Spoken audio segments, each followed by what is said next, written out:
கலைஞர் அவர்கள் வந்து தன் கட்சியிலிருந்து யாரையாவது, அதாவது கூட்டணியில் இருக்கவங்களை வெளியே அம்னு பண்ணா யாராவது ஒரு 2ஆம் கட்ட தலைவர்களை பேச விடுவார். அந்த கட்சி தலைமை பற்றி பேச விடுவார்.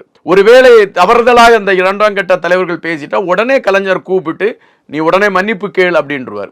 இன்னைக்கு திருச்சி சிவா அவங்க பேசியிருக்காங்க. காங்கிரஸ் தொண்டர்கள் போராட்ட களங்கள்ல இறங்கியிருக்காங்க. எதிர்ப்புகள் வருது. அதெல்லாம் நடந்துகிட்டு இருக்கு.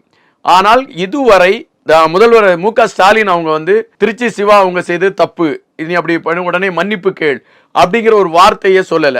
திருச்சி சிவா அவங்கள்ட்ட கேட்கறாங்க, கேட்டதுக்கு வந்து நான் காமராஜ் மேல மதிப்பு வச்சிருக்கேன் அப்படின்ட்டு கடந்து போறாரு. அப்படின்னா நான் மன்னிப்பு கேட்க மாட்டேன், நான் சொன்னது சரி அப்படிங்கறத ஒரு கருத்தை அவர் எடுத்து வைக்கிறார். அப்ப இது எல்லாமே பாத்தீங்கன்னா ஒரு திட்டமிட்டு, இப்ப நம்ம பெரியார் மீது வந்து சீமான் அவங்க எடுத்து வச்சிருக்க ஒரு பெரிய தாக்குதல் இருக்கு. அது பெரிய அதிர்வலைகளை ஏற்படுத்திட்டு இருக்கு. அப்ப இந்த அடுத்தது நம்ம இவங்க உடனே அப்ப எந்த தலைவரை நம்ம ஒரு இழிவா பேசிக்கிடலாம் அப்படிங்கிற ஒரு கணக்கீட்டு எடுத்து காமராஜ் மேல இது போன்ற கருத்துக்களை எடுத்து வைக்கிறாங்களா அப்படிங்கிற ஒரு கேள்வி கூட மனசுக்குள்ள